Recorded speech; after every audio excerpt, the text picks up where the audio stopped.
संजयजी देशले, जेकर ग्रंथालयाला अतिशय चांगल्या पद्धतीने चालवणारा त्यांचा सगळा स्टाफ, माझे मित्र डॉक्टर सदानंदजी बनसोडे, डॉक्टर चिकटे आता रिटायर झाले पण मुक्काम आलेले आहेत, आणि अर्थातच तुम्ही सगळे वाचक मित्र. सुरुवातीला तर खरं गुड मॉर्निंग म्हणायला म्हटले. Good morning sir. आणि मग आता आपल्या कार्यक्रमाच्या निमित्ताने या कार्यक्रमाचं जे नाव आहे ते खूप त्याला काय म्हणता येईल अर्थपूर्ण आहे. वाचन संकल्प महाराष्ट्राचा. म्हणून चला एकदा वाचन संकल्प म्हणूया. मी वाचणारच. मी वाचणारच. मी वाचणारच. मी वाचणारच. थोडी एनर्जी आली ना, थोडी एनर्जी आली ना, भरकड गेली. मला असं वाटतं की आत्ताची जी परिस्थिती वाचनाच्या अनुषंगाने ती थोडी चिंतेची, आणि म्हणूनच महाराष्ट्र शासनाला असं वाटलं की असा संकल्प आपल्या या तरुणांना देऊया, आणि त्या संकल्पाचं जेव्हा खरं तर पूर्णत्वात रूपांतर होईल तेव्हा आपण वेगळे असू. त्या आशेने, त्या उद्देशाने खरं तर हा संकल्प आणलेला आहे. मुळात वाचन आणि अभ्यास याच्यामध्ये गफलत होती. पण त्याच्या आधी खरोखरच म्हणजे तुमचं कौतुक याच्यासाठी नवीन वर्षातला पहिला दिवस आणि त्या दिवसातले सुरुवातीचे काही तास आणि वाचनावर ऐकायला यायचे. म्हणजे आता संकल्प करणारे असं म्हणतात की कुठलेही संकल्प पहिल्या 5 दिवसात करू नका, कारण ते खात्रीने मोडतात. म्हणून मी जर असतो त्या कमिटीवर म्हटलं असतं 6 तारखेपासून करा. पण तरी तुमचं कौतुक एवढ्यासाठी आता काहींना अगदी ओढूनच आणलेलं आहे, हे पण मला माहिती आहे.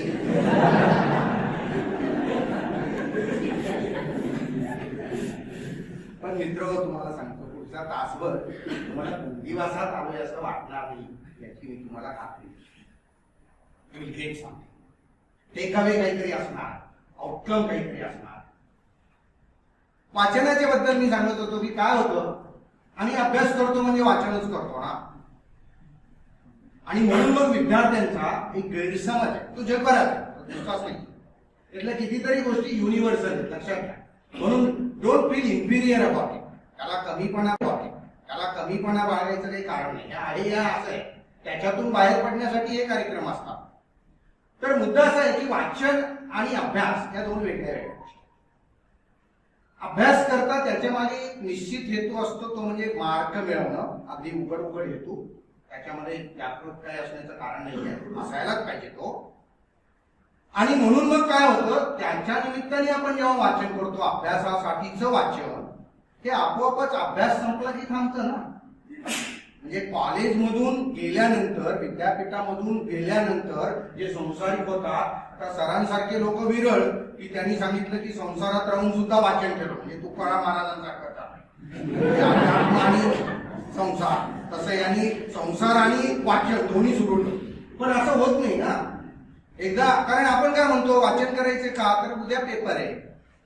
आपण माहिती आहे, आपण संध्याकाळी 6लाच बसतो, मग सकाळी 6लाच उठतो, 9ला पेपरला जातो, आणि 10 वाजता विसरूनही जातो. पेपर संपल्यावर काय, मध्ये असा एक अभ्यास केला गेला 12वीच्या विद्यार्थ्यांचा, तुम्हाला जाऊ की फिजिक्सचा पेपर काहीतरी तो 12 ते 3 वगैरे होता. त्यांना मध्ये 1 तास गॅप दिला त्या विद्यार्थ्यांना, आणि तोच पेपर त्यांना पुन्हा 3 तास सोडवायचा. आणि दोन्ही पेपर जेव्हा तपासले ना, तेव्हा असं लक्षात आलं की दुसरा पेपर लिहिताना मुलं 80% विसरून गेली होती. म्हणजे लर्निंग फास्ट, फॉरगेटिंग फास्ट. आणि हे सेमिस्टर मध्ये खूप होतं, त्याचा वेगळा एक दुष्परिणाम. पण दॅट इज अपार्ट. आपल्याला लक्षात काय ठेवायचंय, मी जर क्रमिक पुस्तक वाचत असेल, अभ्यासासाठी वाचत असेल, तर वाचन. मग वाचन कशाला म्हणायचं, जे तुमच्या व्यक्तिमत्वाचा विकास करतात.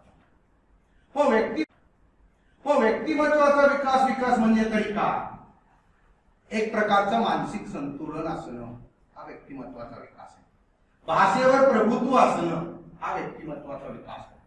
संभाषण कौशल्य असणं हे विकसित व्यक्तिमत्वाचं लक्षण आहे. जेव्हा संकट येतात, काहीतरी अडचणी येतात, तेव्हा खरं तर आपण धैर्याने उभं राहणं हे विकसित व्यक्तिमत्वाचं लक्षण. आणि मग असे खूप काही लक्षण आहेत. मला असं वाटतं की त्याच्यासाठीचं वाचन जेव्हा आपण करतो त्याला वाचन. म्हणून वाचन आणि अभ्यास पूर्णपणे वेगळे आहेत. अर्थात अभ्यासासाठी वाचन करतो, पण ते व्यक्तिमत्व विकासासाठी नसतं. त्यांनी मार्क मिळतात, ते मिळवायला पाहिजे, पण व्यक्तिमत्व विकसित होत नाही. ते व्यक्तिमत्व विकसित करणारं वाचन साहित्यच वेगळं आहे मुळात.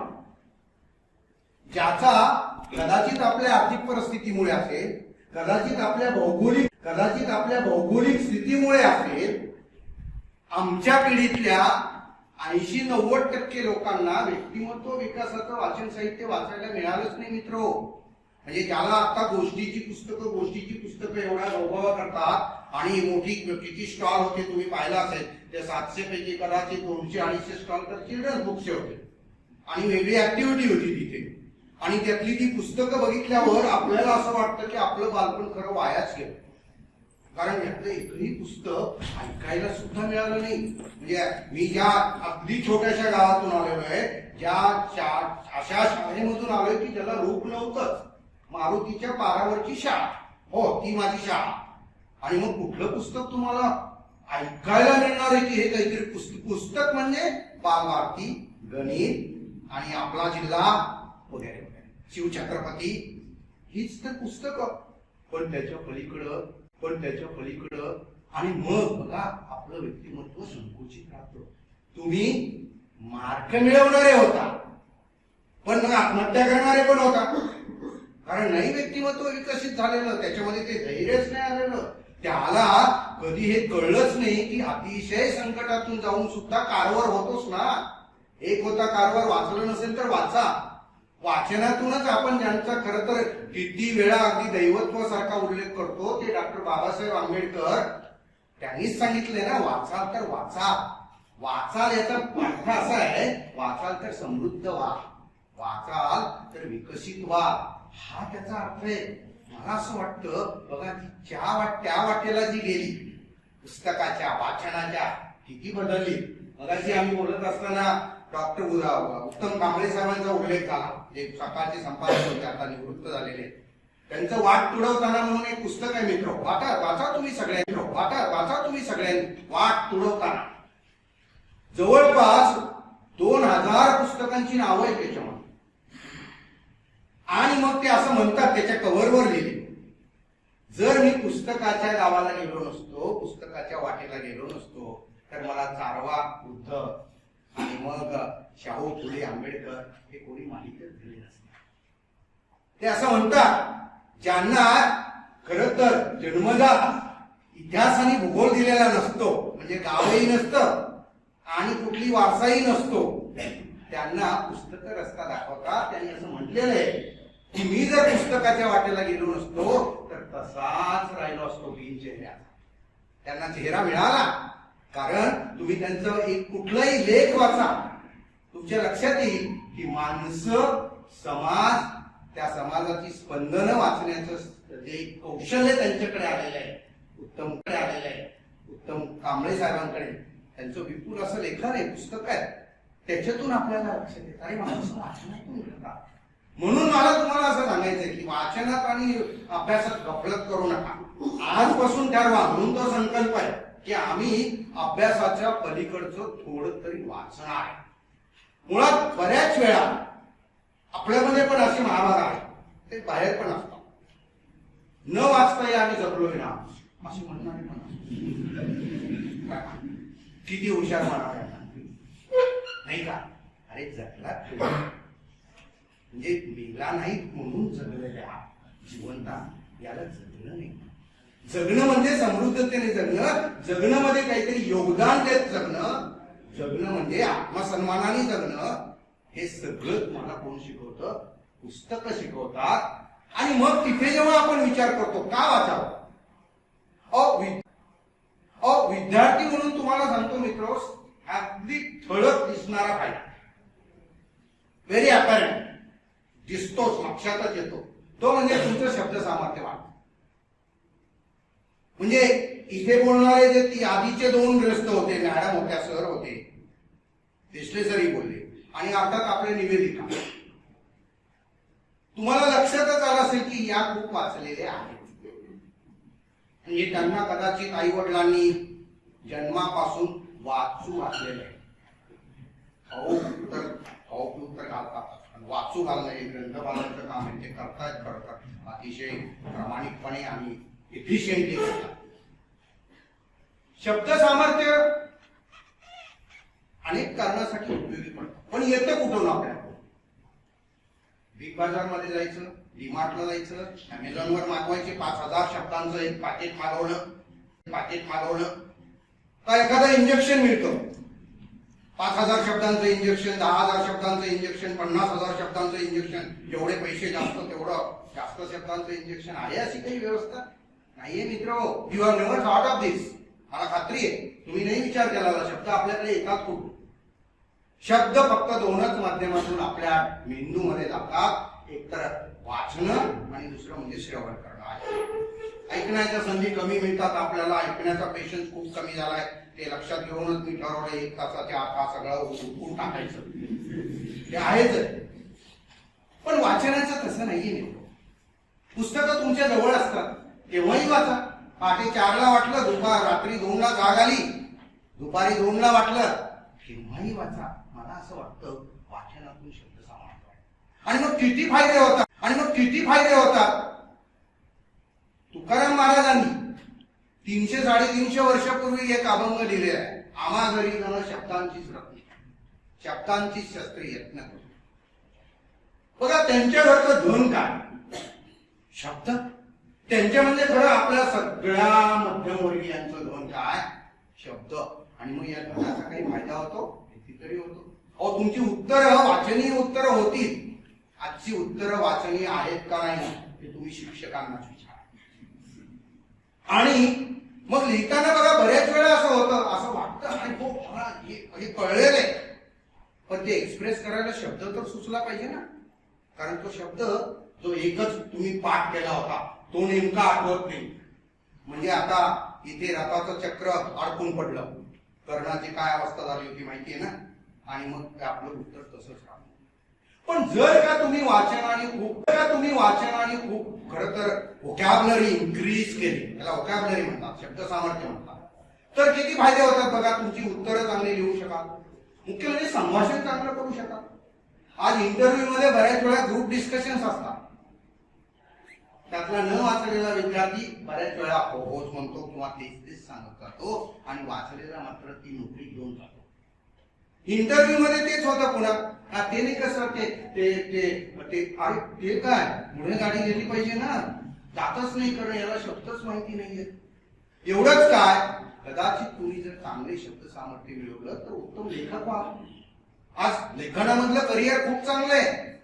तुम्ही बघा अमित सारखा लेखक, चेतन भगत सारखा लेखक यांनी आपल्या नोकऱ्या सोडून दिलेल्या आहेत. आता मोठी कॉर्पोरेट वर्ल्ड मधली पॅकेजेस सोडून दिले आणि पुस्तकं लिहितात. पुस्तकं पाहण्यासारखी विकले जात आहेत आणि पाहण्यासारखाच ते पैसेही कमवतात. ते आपले प्रफुल्ल वानखेडे साहेब, पैसा पाण्याची गोष्ट, नसलं वाचलं तर वाचा. ते फक्त पैशाबद्दलचं पुस्तक नाही, तुमचं कम्प्लीट करिअर व्यक्तिमत्व घडवणारं पुस्तक आहे. पैसा पाण्याची गोष्ट, प्रफुल्ल वानखेडे. दर आठवड्याला 30-30 हजाराच्या आवृत्त्या निघाल्या आठवड्याला. You believe it? म्हणजे मराठी पुस्तकं सर तुम्हाला सांगतो, खरं तर 200ची एडिशन 500ची काढली तर आयुष्यभर विकतो तो पब्लिशर. आणि इथे दर आठवड्याला 30,000 पुस्तकं विकली जात आहेत. कशामुळे होतं? त्यांच्याकडे ते शब्द सामर्थ्य आहे, त्यांना एक्सप्रेस आयडिया आहेत, पण एक्सप्रेस करण्याची. टेक्निकल रायटिंग सारखा जॉब आहे आज कंपन्यांमध्ये, कॉर्पोरेट वर्ल्ड मध्ये. तुम्हाला आर्ट, सायन्स, कॉमर्स वाल्यांना पण मिळणार आहे. त्याच्यासाठी खरं तुम्हाला आयटीचं नॉलेज असलं पाहिजे असं नाहीये, तुमच्याकडे शब्द सामर्थ्य असलं पाहिजे. एका लेखकाने असं लिहिलंय अमेरिकेतल्या, की मला असलेल्या एका ठिकाणी कुठेतरी तो मीडियामध्ये काम करत होता, तो सोडायचा होता आणि त्याला स्क्रिप्ट रायटिंग मध्ये द्यायचं होतं. तो म्हणाला मी 15-20 प्रोड्युसरला पत्र लिहितो की मी शब्दांशी खेळणारा बादशाह आहे, मी शब्दांचा बादशाह आहे. आणि ते ज्या पद्धतीने लिहिलेले तुम्हाला सांगतो, एक एक शब्द डिक्शनरीत बघावे लागते. पण ते पत्र गेल्यानंतर त्याला 8 ते 10 प्रोड्युसर्स करून खरं तर मागणी आली आणि त्यांनी लिहिलेल्या कितीतरी स्क्रिप्टला पुढे त्या अवॉर्ड मिळाली खरं तर सिनेमाची. बघा लेखनाची ताकद. आज एवढ्या सिरियल चाललेल्या आहेत, त्याला लेखकच लागतात खरं तर. बॅकग्राऊंड मटेरियल हे लेखनाचं आहे. आपले जगताप साहेबांचं पुस्तक बघा, पत्र ते त्यांनी जी लिहिलेली आहे, कशामुळे लिहू शकतो ती मंडळी? एका एका शब्दाला आपला कान आतुरलेला असतो, पण तो शब्द तुमच्याच लेखणीतून येऊ शकतो. पण त्याच्याशी आधी तो तुमच्याकडे आला पाहिजे. म्हणजे आडात आतला तर पोहऱ्यात येणार नाही म्हणतात ना, आपल्या आडामध्ये ते आणलं पाहिजे. आणि ते खरं तर वाचनाचा सगळ्यात मोठा फायदा, आणि तो तुम्हाला दररोज दिसतो. म्हणजे आज 1 तास वाचलात 10 नवीन शब्द वाचले, उद्या 1 तास वाचलात आणखी 10 नवीन शब्द वाचले. एंड ऑफ द इयर कदाचित 3000 शब्द जेव्हा तुम्ही ऍड कराल तुमच्या असलेल्या शब्दांमध्ये, तेव्हा तुमचं व्यक्तिमत्व तुम्हाला सांगतो. कारण तुम्ही जेव्हा बोलायला लागता तेव्हा बाकीचे ऐकायला लागतात. ते कशामुळे होतं तर या शब्द सामर्थ्यामुळे. पण मित्र, एवढाच काही खरं तर वाचनाचा फायदा नाही. मध्ये द वर्ल्ड हेल्थ ऑर्गनायझेशननी लाईफ स्किल नावाची एक कन्सेप्ट पब्लिश केली. त्याच्यामध्ये त्यांनी 10 लाईफ स्किल सांगितले, म्हणजे जगायला सक्षम को. आणि खरं तर ते सगळे फायदे, सगळं लाईफ स्किल्स फक्त वाचनाने. तुम्हाला माहिती त्या आज असं म्हटलं जातं, आजच्या काळातला आणि उद्याच्या तर खात्रीने सगळ्यात मोठा आजार आहे तो म्हणजे टेन्शन, तणाव, स्ट्रेस, फ्रस्ट्रेशन. काय उपाय आहे? युजीसीने मुद्दा म्हणून प्रत्येक कॉलेजला आणि विद्यार्थ्याला सांगितलं की तुमच्याकडे काउन्सिलिंग सेंटर असलं पाहिजे. पण मला म्हणायचंय, पुस्तकांपेक्षा आणखी काय काउन्सिलिंग आहे? मित्र, अमेरिकेने एका विद्यापीठातलं संशोधन असं सांगतं, 6 मिनिटाच्या वाचनाने तुमचा स्ट्रेस, तणाव 68% कमी होतो. आपल्यालाही असू शकतो तणाव. मला वाटतं आजच्या काळामध्ये तणाव रहित माणूस शोधणं हे अवघड आहे. कसला तरी तणाव असेल, आर्थिक असेल, कौटुंबिक असेल, सामाजिक असेल, राजकीय असेल, कसला तरी असतो. आणि मला वाटतं तिथे जेव्हा तुम्ही अशा प्रकारचं वाचन साहित्य वाचा, तेव्हा तुमच्यात जी प्रगल्भता येणार आहे, तुमच्यामध्ये जो एक आत्मविश्वास येणार आहे, हो अशी अडचण असू शकते. साधं उदाहरण मी नेहमी सांगतो, ते कारवरच आहे. कुणाला काय होतं त्या कारवरकडे? एका खरं तर अनाथ मूल होतं, आई वडील नाहीयेत. एक जर्मन माणूस, ते कारवर त्याचं नाव आहे ऍक्च्युअली, ज्यांनी सांभाळलं त्यांनी दिलेलं नाव, कारण याला नावही नव्हतं. आणि पुढे सुप्रसिद्ध शेती तज्ञ होतो. आणि या सगळ्याच्या ते का वाचायचे तुम्हाला सांगू का?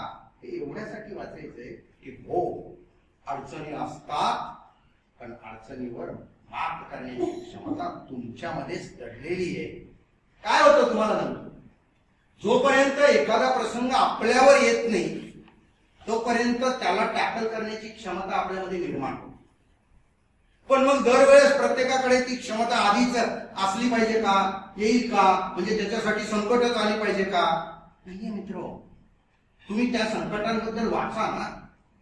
हे वाचनामुळे होऊ शकतं. वाचनामुळेच तुम्हाला सांगू का, खरं तर म्हणजे हे विश्वास नांगरे पाटलांचं पुस्तक बऱ्याच लोकांनी वाचलं असेल, नसेल तर वाचा. म्हणजे हे विश्वास, त्याचं नावच आहे बघा, यू हॅव दॅट कॉन्फिडन्स. विश्वास नांगरे पाटलांनी हे आवर्जून सांगितले. ते पुस्तक का वाचायचं? तर ते क्रमिक पुस्तक तर नाहीये, मग का वाचायचं? ते एवढ्यासाठी वाचायचं की अरे आपली वाटचाल तिथपर्यंत करायची ना. You have your target decided. इथे बसलेले बरेचसे लोक तर स्पर्धा परीक्षेचे, I know it, but not necessarily फक्त त्यांनाच फायदा होणार. नांगरे पाटलांनी बघा त्याच्यामध्ये सांगितलेलं आहे मित्र हो, म्हणजे ही आत्मचरित्र का वाचावी त्याचं हे उत्तर आहे. त्यांनी असं सांगितलं की बालपणापासून तर होतीच वाचनाची आवड, पण त्या वाचनाचा त्यांना झालेला फायदा त्यांच्या इंटरव्ह्यूच्या माध्यमातून त्यांनी सांगितलं.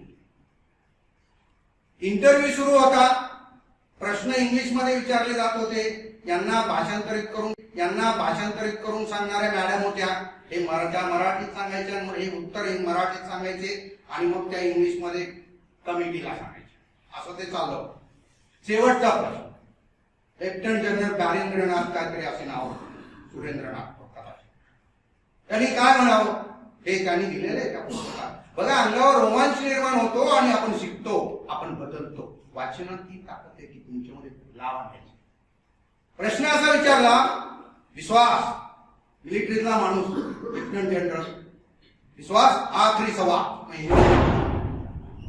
आणि प्रश्न काय विचारला, आप इस दुनिया में क्यों आए? तुझा जन्म कशाला झाला? काय वाटतं तुम्हाला? प्रश्न उत्तर काय असेल? खरं आपण होऊन जन्मतो का? जन्मतच नाही आपण, एकतर वरचा पाठवतो. बरोबर आहे की? मुद्दा असा आहे, आता बघा सगळा इंटरव्ह्यू संपलेला आहे.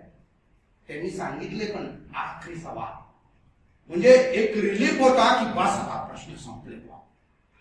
पण प्रश्न काय होता बघा, किंवा इस दुनिया में खरं तर वाचणाराच माणूस या प्रश्नाचा अर्थ समजू शकतो. कारण तिथे इंटरप्रिटेशनचा प्रश्न होता. प्रश्न हा नव्हता की तू का जन्माला आहे, प्रश्न हा होता की तुझ्या जीवनाचं उद्दिष्ट काय साध्य करायचे तुला. कोहम असं म्हटलं जातं, खरं तर तो प्रश्न सुटलेलाच नाही, आपण कोण आहोत.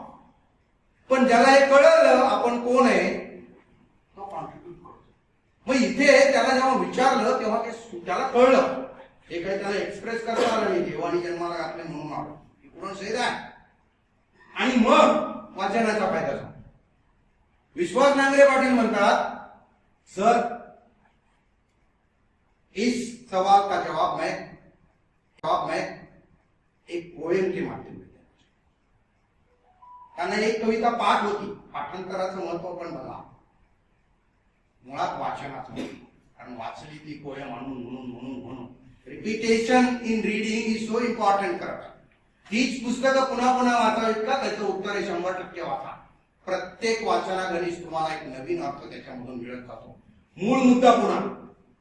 ते म्हणाले ठीक आहे, तुम्हाला पोएम सांगायची म्हणायची तर म्हणा. आणि मग इंग्लिश मधली एक पोएम ती त्यांनी दिली त्या पुस्तकात, त्याचं भाषांतर पण दिले मराठी.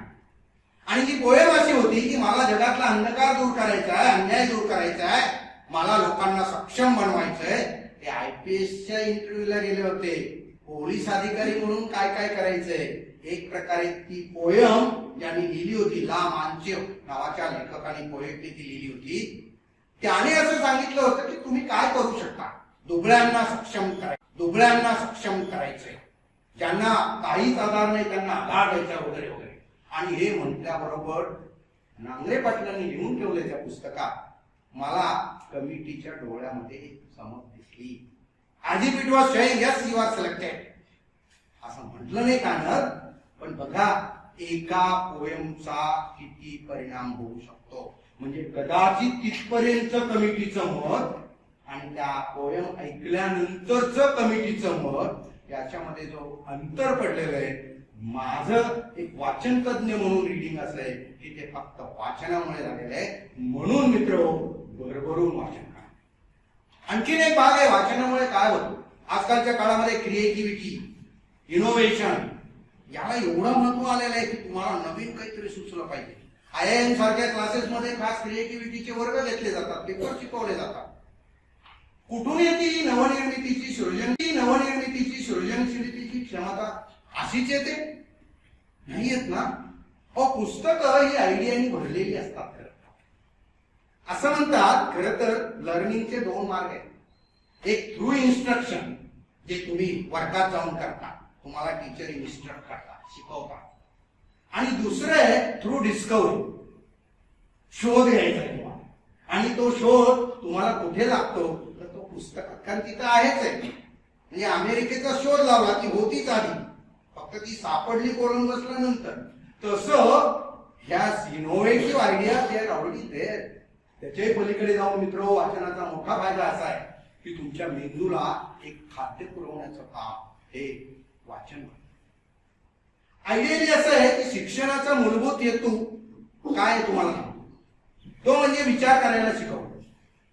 खरं शिक्षणाचा हा हेतूच नाहीये की तुम्हाला गणित शिकवायचं, मराठी शिकवायचं, केमिस्ट्री आणि मॅथ्स आणि सोशिओलॉजी नाहीये.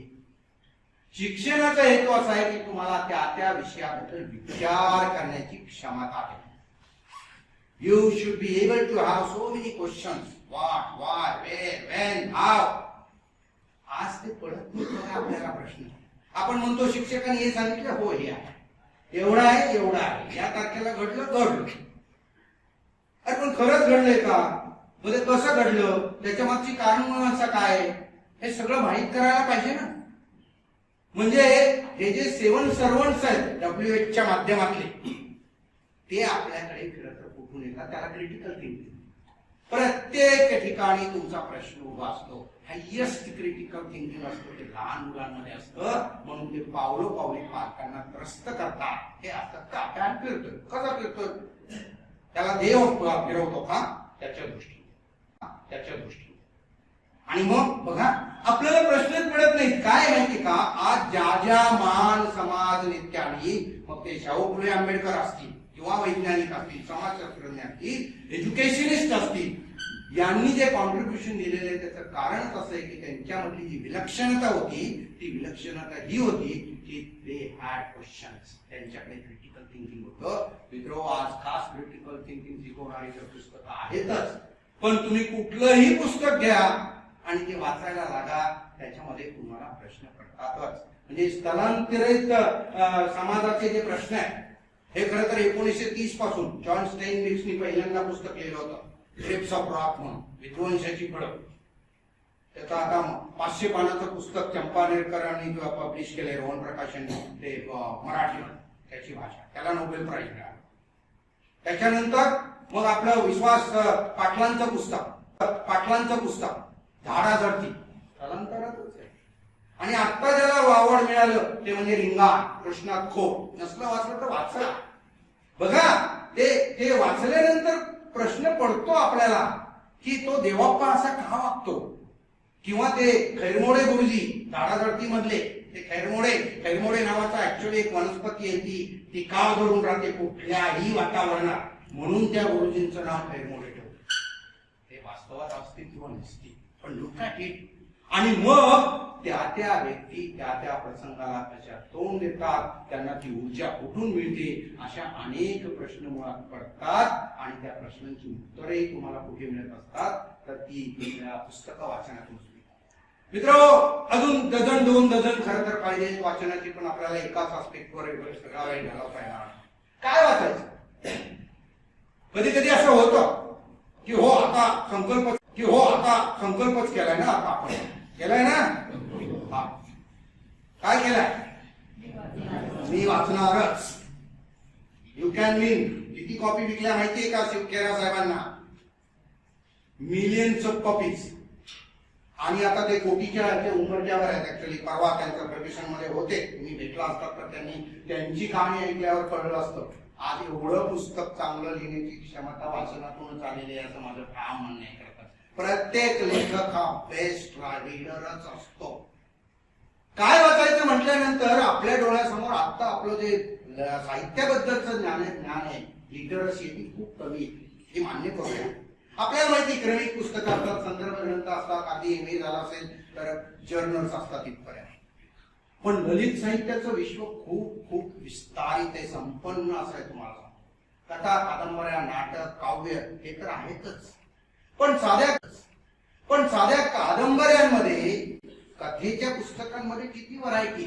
गूढ कथा, सरांनी मगाशी सांगितलं, रहस्य कथा आहे, फॅन्टसीज आहे, हॅरी पॉटर. अहो बघा तुम्ही, त्याला वयाचं एक फुटपट्टी नका लावू, ते लहान मुलांसाठी नाहीये. तुम्ही वाचायला लागा आणि मग तुम्हाला कळेल. अगदी गोट्या वाचायला लागा, अमर चित्रकथा वाचायला लागा. खरं तर बऱ्याच वेळा तुमचाही अनुभव असेल, 7वीत गेल्यावर 5वीचं पुस्तक सापडल्यावर बालभारतीचं वाचलंच ना, आणि आता जास्त आवडीने वाचलं. तेव्हा वाचलं होतं ते परीक्षेसाठी, आता वाचन म्हणून वाचलं. तुम्हाला सांगतो, ही जी ज्याला जॉनर्स म्हणतात, ललित साहित्याचे प्रकार, याच्याशिवाय सायन्स फिक्शन आहे. आपल्याकडचे ढोले सर लिहितात बघा, त्यांचं प्लॅन्ट्यून नावाचं प्लॅन्टवरचं सायन्स फिक्शन आहे. फुजाबा म्हणून त्याच्यानंतरचं आलेलं आहे. आपल्याच इथले लेखक आहेत, वाचा तर खरं, त्यांची पुस्तकं आहेत एकच लायब्ररीमध्ये. सायन्स फिक्शन मुळे तुम्हाला सांगतो, आणि विशेषतः गूढकथा, या 2 प्रकार. या दोन प्रकारच्या पुस्तकांच्या वाचनामुळे तुम्हाला कुठल्याही समस्येची उकल कशी करायची, विशेषतः संशोधन करत असताना ते इंटरप्रिटेशनचं एक कौशल्य लागतं, की ज्या पुस्तकामधून खरं तर तुम्हाला मिळू शकतं. प्रणय कथा तर आहेतच आहे, त्याच्या आपल्याला कदाचित आकर्षण असू शकतं, वाचा, त्या पण वाचा. खरं तर सामाजिक कथा आहेत कितीतरी आहेत की ज्याचं समाजाचं एक चित्र आणि म्हणजे दोन्ही बाजू, समाजात चांगलं काय चाललंय, समाजात विध्वंसक काय चाललंय, आपण त्या समाजाचे एक सुज्ञ नागरिक म्हणून कसं वागायला पाहिजे, हे सामाजिक कादंबऱ्यांमध्ये भरभरून लिहिलेलं असतं. त्याच्यातून पण शिक्षणच होतं. याच्याशिवाय सगळ्यात महत्वाचं वाचन म्हणजे चरित्र आणि आत्मचरित्र. अहो, त्या व्यक्तीच्या जीवनाचा इतिहास असतो, तो प्रवास असतो. टाटा असेच टाटा झाले का? जर टाटा म्हणून आता त्यांचं लेटेस्ट पुस्तक आहे history of the Tata group of companies. प्रत्येक कंपन्यांचं तर वेगळं आहे, पण ते पण आलेलं आहे. त्याच्यापूर्वी तुम्हाला सांगतो अमूल शब्द ऐकला नाही असं एकही दिवस आपला जात नसेल. खरं तर त्यांची एवढी प्रॉडक्ट्स आहेत. त्याचे जे वर्गीस कुरियन म्हणून संस्थापक होते, त्यांनी एक पुस्तक लिहिले I too had a dream. आज तुम्हाला माहिती की कितीतरी गव्हर्नमेंटची योजना आहेत स्टार्टअप साठीच्या. त्या स्टार्टअप विषयीची खूप चांगली पुस्तकं आहेत. तुम्ही कदाचित तिथे गेला असाल तर आपल्यापैकी कोणीही खरं तर स्टार्टअपच्या माध्यमातून उद्योजक होऊ शकता. सरदेश देशमुखांचं एक पुस्तक आहे खरं स्टार्टअप विषयी सर्व काही. मला असं वाटतं की विशेषतः चरित्र आणि आत्मचरित्र जेव्हा तुम्ही वाचता तेव्हा तुम्हाला हे नक्की कळतं की तुमच्या जीवनात आलेल्या अडचणी, संकट आणि दुःख हे काहीच नाही. जसं आपल्याला दोन पाय आहेत आणि ज्या अपंग दिव्यांग व्यक्ती आहेत त्याच्याकडे एकच पाय आहे किंवा एक पण नाही, हे पाहिल्यावर जसं आपल्याला वाटतं की अरे मी किती सुदैवी आहे, ही चरित्र आणि आत्मचरित्र वाचल्यावर कळतं की ते जे यशाच्या शिखरावर पोहोचलेले आहेत ते असेच नाही पोहोचलेले. त्यांनी सुद्धा सगळी ती जी संकटांची मालिका ज्याला म्हणता येईल ही ओलांडलेली असते, ती सहन केलेली असते, तिची संघर्ष केलेला असतो. संघर्षातूनच जीवन घडतं. हे एकदा तुम्हाला वाचायला मिळालं की तुमच्यामध्ये जी ऊर्जा येणार आहे. तुम्हाला आता जे कधीतरी नैराश्य येतं, आता हे म्हणता आपलं असंच जाणार का सगळं आयुष्य, those books will teach you nothing like that. You are still going to be the most successful person of the world. हे तुम्हाला चरित्र आणि आत्मचरित्रातून वाचायला मिळतं. आणखीन एक कॅटेगरी सांगणार आहे काय वाचावं याच्यामध्ये, ती म्हणजे self help category. Self help books, त्याला स्वय हेल्प म्हणतात, स्वय मदत म्हणतात. हल्ली त्याला सक्सेस लिटरेचर. मग रॉबिन शर्माचं पुस्तक आहे 5 AM क्लब आहे, जेम्स क्लिअरचं पुस्तक आहे अटॉमिक हॅबिट नावाचं पुस्तक आहे, सायकोलॉजी ऑफ मनी नावाचं पुस्तक आहे, how to win friends and influence people Dale कार्नेगीचं पुस्तक आहे. तुम्हाला सांगतो आजच्या काळामध्ये सगळ्यात जास्त वाचली जाणारी पर्यायाने प्रकाशित होणारी पुस्तकं कुठली आहेत तर ती सेल्फ हेल्प कॅटेगरीची. I always appeal to the library people की ती पुस्तकं तुम्ही मल्टिपल कॉपीज मध्ये कलेक्ट करा आणि ती अगदी दरवाजाजवळ ठेवा. काय करायचं शक्य झालं तर बाहेरच कपाट ठेवा आणि संध्याकाळी परत घेऊन या, जसं दुकानदार करतात. माहिती की आपल्याला ते फ्रीज बाहेर उघडून येतात आणि संध्याकाळी राहतात. माझं म्हणणे लायब्ररीने तेच करा, त्याला चाका असलेलं कपाट घ्यावं आणि बाहेर ठेवावं. का आज बघा तुम्ही जर ती पुस्तकं वाचत नसाल तर तुम्ही त्याच्यापासून वंचित होताय. You are depriving yourself of the opportunities. काय असतं या पुस्तकामध्ये? या पुस्तकांमध्ये तुम्हाला सांगू का, डायरेक्ट तुमच्या पर्सनॅलिटी डेव्हलपमेंटच्या टिप्स दिलेल्या असतात, ट्रिक्स दिलेल्या असतात.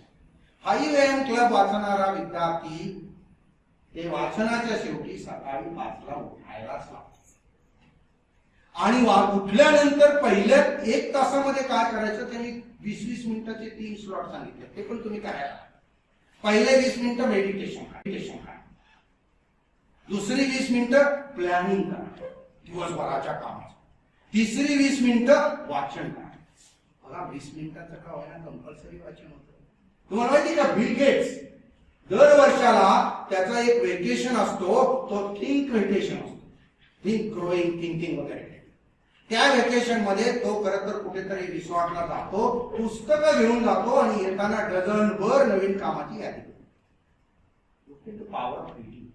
मला असं वाटतं की तुम्ही असं ठरवलंच पाहिजे की मी 2 पुस्तकं महिन्याला वाचणार आहे त्यातलं एक पुस्तक हे सेल्फ हेल्पचं असणार, जसं वानखेडे साहेबांचं पुस्तक द प्रोफेशनल म्हणून आणखीन एक पुस्तक आहे सुब्रतो बागची नावाच्या माणसाने, की तुम्ही कुठल्याही व्यवसायात असाल, नोकरीत असाल, तर प्रामाणिकपणाच्या शिवाय आणखी काय गुण तुमच्याकडे असले पाहिजेत की ज्याच्यामुळे तुम्ही एक सक्षम नागरिक म्हणून त्या ऑर्गनायझेशनला कॉन्ट्रीब्यूट करू शकता. मला असं वाटतं की ही सेल्फ हेल्पची पुस्तकं, आणि त्याचं वैशिष्ट्य असं तुम्हाला सांगतो, सेल्फ हेल्पच्या पुस्तकांचा मी खूप अभ्यास केला आहे.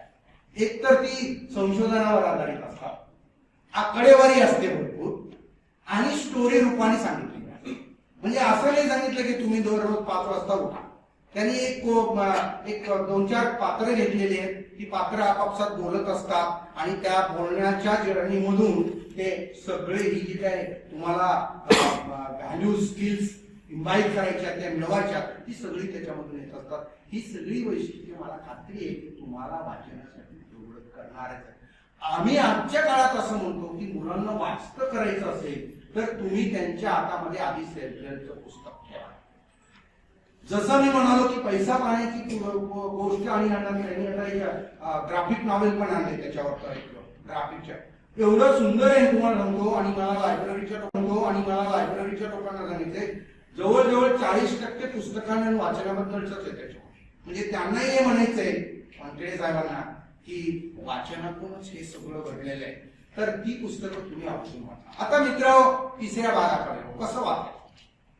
सगळ्यात मोठा प्रश्न जो महाराष्ट्र शासनाला पण पडलेला आहे, राजकारण्यांनाही पडलेला आहे, शिक्षण तज्ञांना पडलेला आहे, शिक्षकांनाही पडलेला आहे, आणि ग्रंथपालांना तर पडलेलाच. मुलांना वाचतं कसं करायचं, वाचनाकडे कसं वळायचं. आता आज ते आणू शकले तुम्हाला ओढून तिकडून इकडे, रोज काय आणू शकणार. मग काय करायला पाहिजे? सवय. मग काय असतात सवयी? काय असतात मुळात? जेव्हा कुठल्या तरी फायद्याच्या निमित्ताने तुम्ही एखादी गोष्ट पुन्हा पुन्हा करायला लागता, तेव्हा ती तुम्हाला सवय. म्हणजे पहिल्यांदा जी कृती तुम्ही करणार आहात त्याच्यातला फायदा काय हे माहित झालं पाहिजे. आणि खरं तर पहिला अर्धा तास मी त्याच्यावरच बोललोय की वाचनाचे काय फायदे होतात. आता ते जर फायदे माहीत झाले असतील आणि वाचन सवय लावायची असेल तर तुम्हाला काय करावं लागणार आहे? वाचनाची फ्रिक्वेन्सी वाढवावी लागणार. वारंवार जेव्हा आपण तीच गोष्ट करायला लागतो तेव्हा त्याच्यातून सवय लागते, आणि म्हणून वारंवार वाचायला पाहिजे. मला माहिती आहे की तुमच्या डोक्यात हा प्रश्न आला असेल, तुम्हाला म्हणायला काय लागतं, अहो आम्ही एवढे बिझी लोक आहे, वेळ कुठे आमच्याकडे. आला ना विचार डोक्यात? काही डोक्यात तर आलाच असणार आहे. डोकी पण आपली भारी आहे. हो, वेळ म्हणजे जसं जसं आपण आधुनिक काळाकडे झालोय तसं तसं दिवसाचे तास कमी करतोय का काय देव, असं मला वाटायला लागलं. पूर्वी 24 तास द्यायचा, मग आता 18 तास देतोय, मग 16 तास. आणि मग जेव्हा आपण खरं तर आपलं स्वातंत्र्याची 100 वर्षे पूर्ण करू तेव्हा काय 14 तासाचा दिवस होणार का, अशी भीती वाटायला. पण मला सांगा, तुमच्यापैकी असे लोक असतील का की मोबाईलला हातच लावलेला नाही आज? मागचं जाऊ दे.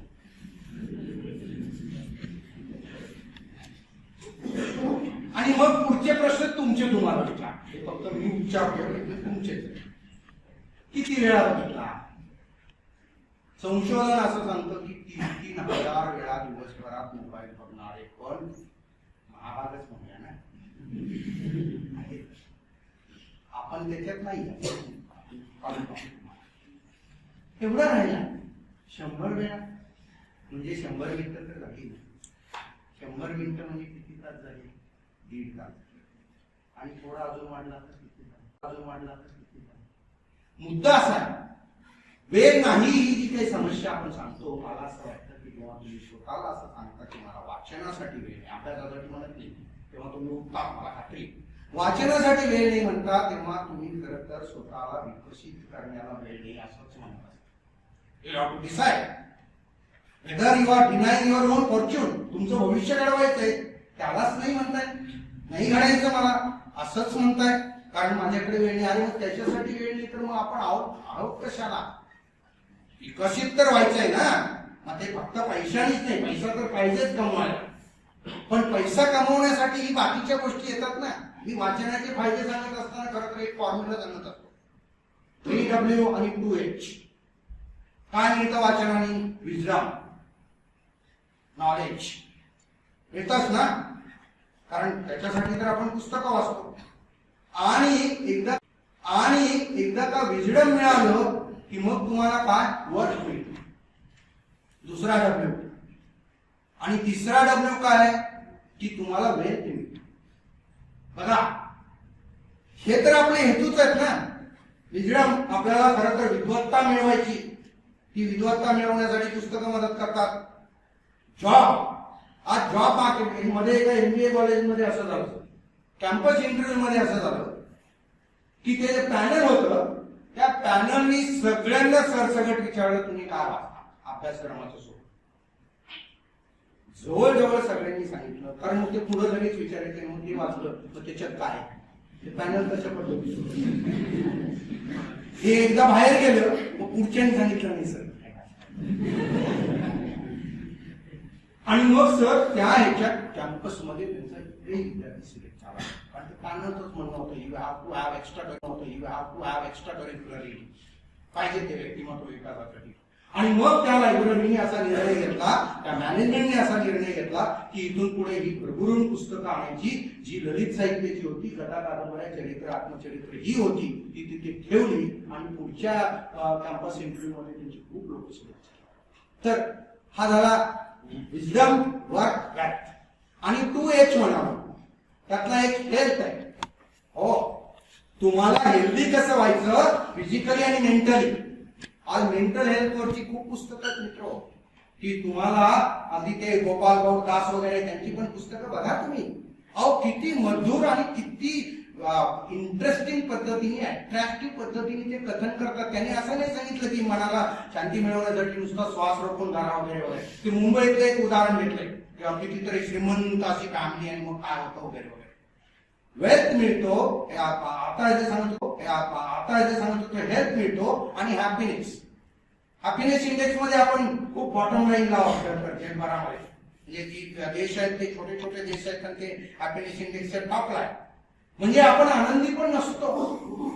हे सगळं मिळवायचं असेल तर मला वाटतं एवढा फॉर्म्युला लक्षात ठेवलं तर ते काम होऊ शकतं. मी मूळ मुद्दा मांडत होतो, वेळ कुठून काढायचा.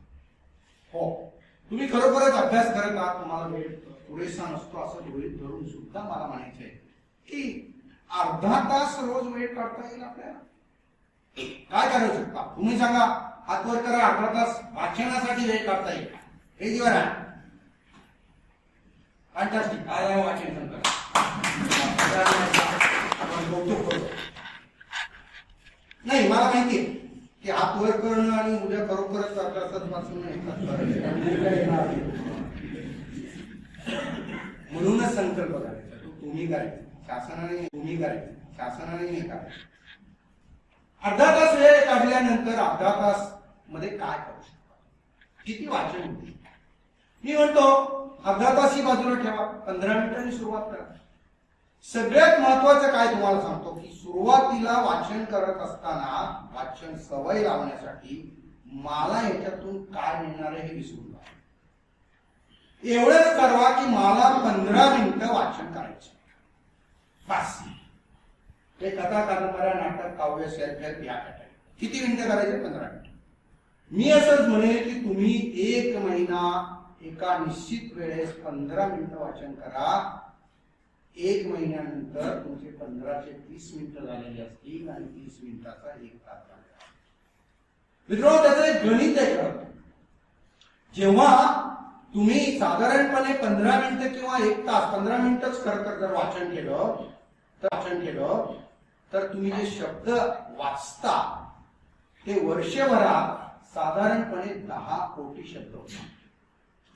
कारण एका पानावर साधारणपणे 30 ओळी असतात आणि 10 शब्द सरासरी 10 शब्द एका ओळीत असतात. म्हणजे 300 शब्द असतात. आणि 300 गुणिले हे जेव्हा तुम्ही 15 मिनिटं करत जातात, साधारणपणे एका मिनिटामध्ये आपण 200 शब्द वाचतो ऍव्हरेज.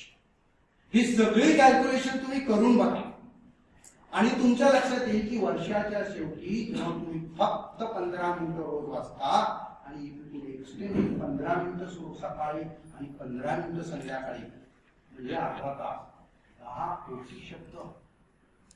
केवढा तुमच्यामध्ये व्हिजिबल डिफरन्स दिसणार आहे. तुमच्याशी बोलणाऱ्या प्रत्येकाला वाटणार आहे आणि याला काही सरस्वती अचानक प्रसन्न झाली तर काय, लक्ष्मी प्रसन्न होण्याची उदाहरणं ऐकतो आपण, पण सरस्वती पण अशी अचानक तुम्हाला काहीतरी सधनता देऊन जाऊ शकते का, ते याच्यामुळे. म्हणून वाचन सवय लावण्याचं पहिलं टेक्निक काय, तर रोज वाचन करा. म्हणून आपला संकल्प असा आहे की मी रोज वाचन करणार. आणि मी म्हणेन सुरुवातीला 15 मिनिटं ठरवा. 15 मिनिटं झाली की घड्याळ तुम्ही आपली स्टॉपवॉच लावूनच वाचा, 15 मिनिटांनी बंद करा. तुम्हाला हळूहळू असं लक्षात येईल की अरे 15व्या मिनिटाला मी ज्या वाक्यावर आहे ते एवढं इंटरेस्टिंग आहे की त्या पात्राच्या जीवनात पुढे नक्की काय झालंय एवढं तर मला वाचायलाच पाहिजे. मला माहिती बस जाणार तरी पण जाऊ द्या नाही.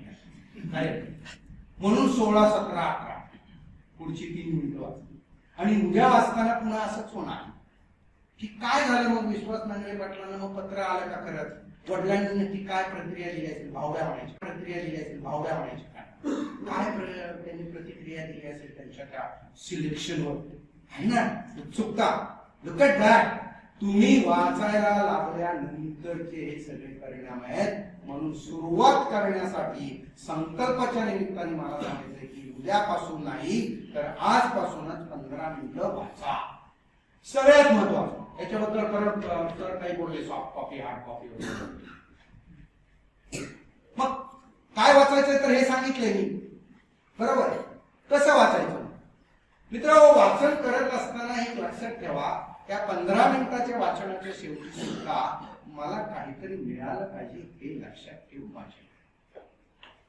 म्हणजे वाचनामध्ये सखोलता असायला पाहिजे, वाचनामध्ये तुमची इन्व्हॉल्वमेंट असायला पाहिजे, इंटेन्सिटी असायला पाहिजे.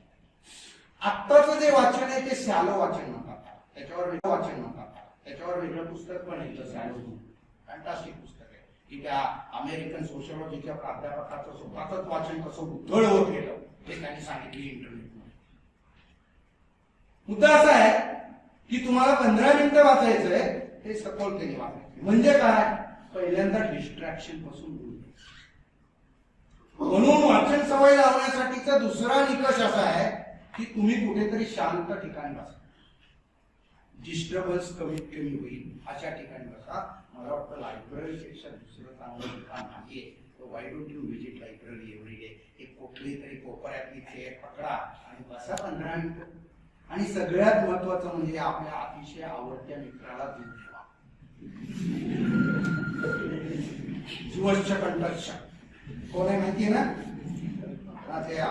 मी नेहमी म्हणतो की ते पूर्वी हिंदी सिनेमामध्ये असं व्हायचं, ते हिरो आपली बंदूक काढून ठेवायचा, विलन पण समोर काढून ठेवायचा.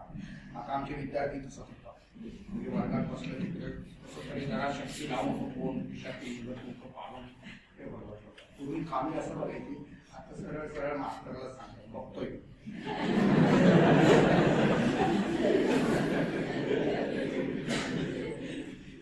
पण इम्पॅक्ट जगभरात डिजिटल रीडिंगवर खूप मोठं संशोधन झालं. आपल्याकडे दुर्दैवाने वाचनाच्या digital reading is most distracting. वाचायचं नाही का, वाचायचं. संशोधक हा जर्नल्स वाचा, ही जर्नल्सच वाचा, नो डाऊट अबाउट. एखादी लेटेस्ट इन्फॉर्मेशन पाहिजे ती वाचा. पण अदरवाईज तुम्हाला सांगू का, तुम्ही डिस्ट्रॅक्शन फ्री कसं जगायचं, आजचं संशोधन असं सांगतं, we are in a constant state of distraction. म्हणजे आता सुद्धा आपल्या सगळ्यांच्या मनामध्ये सगळे विचार चालले. Can you come back to it. आता मी ते खरं आधी आपण तयारी केलेली, नाहीतर आम्ही खरं तर रीडिंग मेडिटेशन पण घेतो. ही 15 मिनिटं आपण सगळ्यांनी मिळून वाचायचं आणि त्याचा इम्पॅक्ट होतो. तो आता तुम्ही वाचनाच्या याच्यात का 15 मिनिटं वाचायचं. आपण कॉन्स्टंट स्टेट ऑफ डिस्ट्रॅक्शन याच्यामुळे आहोत, आजूबाजूच्या तर घटना घडतच असतात, पण मोबाईल आपल्याला खूप डिस्ट्रॅक्ट करतो. आणि जेव्हा आपण मोबाईलवर जे काही बघायला जातो त्यातले हायपर लिंक्स जे खूप चांगलं संशोधन आहे, पण खूप घातक पण. कारण हायपर लिंक्स बघा, तिथे तो आयरो पण येतो, click here, click here, click here, 5 वेळा बघितल्यावर म्हणतो. मग इथे होतो हनुमान वेळी घेतली आणि मग हनुमान आणि मग 1 तास झालं. 1 तास आजचं लेक्चर होतं असं. म्हणून काय, डिस्ट्रॅक्शन फ्री रिडिंग साठी प्रयत्न करा. आता अलीकडच्या काळामध्ये डिजिटल डिटॉक्सिफिकेशन नावाची कन्सेप्ट आहे. कारण सगळं जे टॉक्सिफिकेशन आपल्या मेंदू मधला, सिनेमाच्या भाषेत लोचा ज्याला म्हणता येईल ना, तो डिजिटल मुळे. त्याच्यासाठी डिटॉक्सिफिकेशनची प्रक्रिया काय आहे, सोपं असं आहे की तुम्ही डिजिटल फास्टिंग करा. उपवासाची कन्सेप्ट आहे आपल्याला माहिती. मित्र हे आलेले आधी, मी कुठलंही नवीन सांगत नाही, सगळं वाचनातून माझ्याकडे आले. हे पण मी तुम्हाला सांगतो, सिक्रेट काहीच नाही. आय रीड आणि get of the point. Digital fasting मध्ये असं अपेक्षित आहे की तुम्ही 15 मिनिटं तुमचा मोबाईल बंदच करून घ्या. की आपली मोदी साहेबांनाच मोबाईल महत्वाचा असू शकतो, आपला एवढा महत्वाचा असू शकतो का की 15 मिनिटं बंद केला आणि मग 10 कोटीचं डील आपलं घेईल. होतं का असं काही? नाही. एकदा माझा फोन विसरला होता, तेव्हा डिपार्टमेंटला होतो आणि मग मिसेसनी यांना फोन केला की अहो त्यांचा फोन विसरला, हे माझ्याकडे आहे. मी म्हटलं राहू द्या, बरं झालं. अरे काही बिघडलं नाही, तुम्हाला सांगतो. त्या दिवशी तो घरीच राहिला. काही नाही, आले असतील 2-4 फोन, करतील पुन्हा किंवा तुम्ही करा. म्हणून तुम्ही 15 मिनिटं मोबाईलला बंदच करून ठेवा. सायलेंट सुद्धा करू नका. की व्हायब्रेशन आपल्या मेंदूला व्हायब्रेशन आणतात, त्याच्यामुळे व्हायब्रेशन वर नको. हे टेक्निक. तिसरं टेक्निक असं आहे की सवय लावण्यासाठीच आणि कसं वाचावं याच्यासाठी बरोबर पेन ठेवा, पेन्सिल ठेवा. तुमचं पुस्तक असेल स्वतःच तर त्याच्यावर मार्किंग करा. मार्किंग करत असताना तुम्ही 2 पद्धती असतात, त्याला नोट टेकिंग म्हणतात. नोटिसिंग करणं आणि नोट घेणं हे वाचनाचे खरं तर अतिशय प्रभावी तंत्र आहे. नोटीस करणं म्हणजे काय आहे.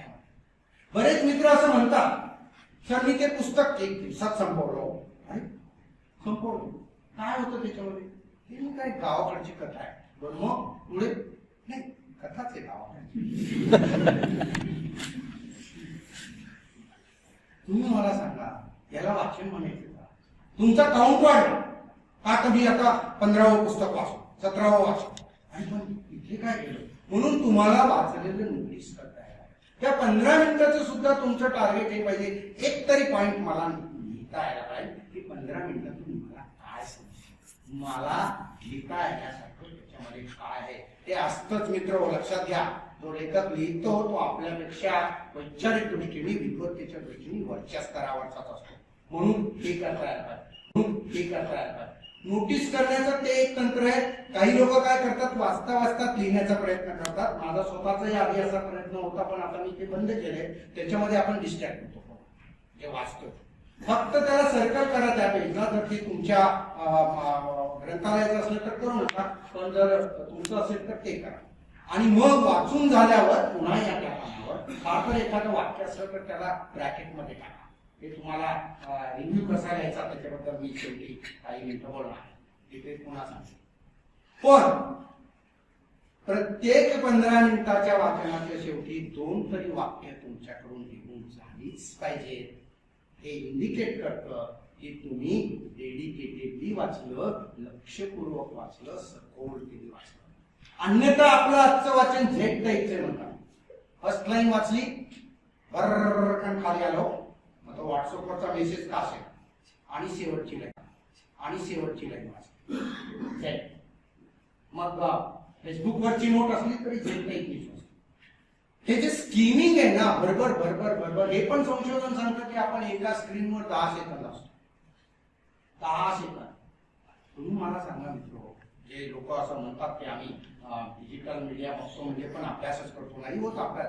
10 सेकंदामध्ये असा कुठला कंटेंट तुम्ही ग्रास्प करणार आहे सांगा? तुम्ही समजणार आहे, तुम्हाला अंडरस्टँड होणार आहे, आकलन होत असेल तरच त्याला वाचन म्हणतात. नाहीतर मग ब्लॅक अँड व्हाईट, तुमचे डोळे इकडून तिकडे फिरले, काहीच नाही त्याच्यामध्ये होणार नाही. म्हणून वाचन करताना या गोष्टी जर तुम्ही पाळल्या आणि एक डेडिकेशन केलं की नथिंग डुईंग, 15 मिनिटं मला माझ्यासाठी द्यायची, माझं व्यक्तिमत्व घडवण्यासाठी द्यायचे, माझं आयुष्य, मला ज्या परिस्थितीतून मी आलोय त्याच्यातून बाहेर यायचंय, आणि ते बाहेर येण्याचं तंत्र आज मला कळलंय महाराष्ट्र शासनाच्या एकर लायब्ररीच्या उपक्रमामुळे की वाचन केलं तर खूप मोठा परिणाम होतोच होतो. म्हणून या पद्धतीने वाचन करा. रिव्ह्यू लिहायला तुम्हाला सांगितलं मित्र, याच खरं ते एक्सटेन्शन आहे. जे कुठल्या ज्या पुस्तकाचा तुम्ही रिव्ह्यू लिहायचा आहे, खरं तर ते स्वतंत्र पैसे कमवण्याचं पण एक माध्यम आहे. तुम्हाला सांगतो, तुम्ही जर चांगले रिव्ह्यू रायटर जाणार तर प्रकाशक त्यांच्या नवीन पुस्तकाची एक कॉपी तुम्हाला भेट पाठवतात आणि सांगतात की तुम्ही याच्यावर लिहून द्या, त्याचे पैसे पण देतात. If you are really mastered review writer आहे ना त्याच्यामध्ये, ते पण अर्थार्जनाचं साधन आहे तसं पाहिजे तर. मग काय करायचं तर तुम्हाला ते पुस्तक पूर्ण वाचायचं. खरं तर रिव्ह्यू मध्ये आणखीन एक ऍस्पेक्ट असतो, त्याच्याबद्दल मी फक्त नाव सांगणार आहे, पुढे जाणार आहे. एक रिव्ह्यू असतो तो डिस्क्रिप्टिव्ह असतो, दुसरा अनालिटिकल असतो, जो लिटररी क्रिटिसिझमच्या अँगलने जातो. म्हणजे ते ललित साहित्याची लोक करतात, ज्याला समीक्षा किंवा टीका म्हणतात. आपल्याला तसा रिव्ह्यू राहायचा नाही राहता. आता आपल्याला फक्त वाचत करण्यासाठी, वाचनाची सवय लावण्यासाठी रिव्ह्यू हे त्याचं एक एक्सटेन्शन आहे. तर काय करायचंय, पहिल्यांदा पुस्तक थरोली वाचा, अगदी काळजीपूर्वक वाचा. वाचताना तुम्हाला जे जे महत्वाचं वाटतंय त्याच्या नोंदी घ्या. तुमचं पुस्तक नसलं तर नोंद घ्या, असेल तर त्याच्यावरच मार्क करून ठेवा, नंतर घ्या. आणि मग जसं तुम्हाला एक सवय आधीच आहेच आहे, त्याचंच हे एक्सटेन्शन आहे. तुम्ही जेव्हा एखादा सिनेमा बघून येता तेव्हा मित्रांना घरच्यांना सांगताच ना सिनेमात काय आहे, ती स्टोरी लाईन सगळी. पहिल्यांदा असं घडतं, सूर्य उगवतो आणि ते गाव दाखवलंय, घर दाखवलंय आणि प्रसन्न व्यक्तिमत्व दाखवले वगैरे वगैरे, ही स्टोरी सांगतात ना. आणि मग शेवटी कसा क्लायमॅक्स आणि अँटी क्लायमॅक्स जे काय झालं तुम्हाला डिस्कस करायचंय. पुस्तक आपली स्टोरी जशीच्या तशी लिहायची, ती फक्त संक्षिप्तपणे लिहायची. हे लिहित असताना आवर्जून या गोष्टीचा उल्लेख करायचा आहे, महत्वाची पात्र कोणती होती, त्या पात्रांची वैशिष्ट्ये काय होती, मग ते पात्र खूप रागीट होतं का, अभ्यासू होतं का, कौटुंबिक वत्सलचं असणारं होतं का, गुन्हेगारी प्रवृत्तीचं होतं का, निगेटिव्ह मानसिकतेचं होतं का. बघा, मला सगळी पात्र कदाचित आजूबाजूला नसतील पण ती पुस्तकात सापडतात. म्हणून त्या पात्रांबद्दल, तसंच प्रसंगांबद्दल, जसं मी आता हा प्रसंग सांगितला बघा विश्वास नांगरे पाटलांच्या याच्यातला, असं तुम्हाला सगळ्या कथा कादंबऱ्यांमध्ये प्रसंगच तर असतात, ते लिहा.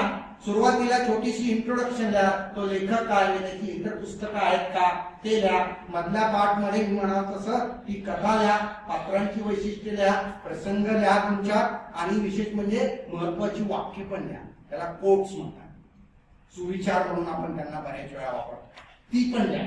आणि समारोप करत असताना आवर्जून हे लिहा, हे पुस्तक कोणी वाचावं, हे पुस्तक वाचल्याने तुमच्यामध्ये काय बदलाव येणार आहे, काय मिळेल तुम्हाला. लक्षात घ्या, तुम्हाला तो ज्योत से ज्योत जला ते चलो तो संदेश द्यायचा आहे की तुम्हाला ते रिव्ह्यू का लिहायचा आहे, तुमचं वाचन व्हावं आणि तुम्ही वाचलेलं पुस्तक इतरांनी वाचावं. पण मुळात चव चाकल्याशिवाय आपण जेवण करत नाही, ते पदार्थ खात नाही. आपल्याला आई बऱ्याच वेळा सांगते की आज कारल्याची असली तरी गोड भाजी आहे, पण आपण म्हणतो नाही, मग आई एकदा कसं तरी करून एक तासभर होते आणि मग म्हणतो अरे हे तर फॅन्टास्टिक आहे. हे फॅन्टास्टिक आहे करण्यासाठी खरं रिव्ह्यू असतात. त्या पुस्तकामध्ये काय आहे हे जर तुम्ही चपखलतेने इंटेलेक्च्युअली जर एक्सट्रॅक्ट करू शकला तर त्या रिव्ह्यूला, कारण मला वाटतं त्याला पारितोषिक पण ठेवलेली आहे. मला असं वाटतं की पुणे विद्यापीठाचं हे जे संकुल आहे तिथून जास्तीत जास्त रिव्ह्यू हे सबमिट होतील आणि जास्तीत जास्त पारितोषिक सुद्धा इथूनच मिळतील. मित्रो, या व्याख्यानाच्या निमित्ताने मला खरं तर जो संदेश दिलेला आहे त्याचंच रिपिटेशन करून एवढंच सांगायचं आहे, वाचा आणि समृद्ध व्हा. आणि म्हणून आजपासूनच संकल्प करूया आणि ज्या आयोजकाने अतिशय कष्टपूर्वक हे प्रोग्राम ऑर्गनाइज केले, ज्याच्यामधून खरं तर शासनापासून सगळ्यांना वाटतं की आमचा तरुण हा जास्त सजीव, सक्रिय आणि सकारात्मक झाला पाहिजे, ते होण्यासाठी वाचन हे खूप चांगलं शस्त्र आहे. दुर्दैवाने त्या शस्त्राचा आपण वापर आज करत नाही.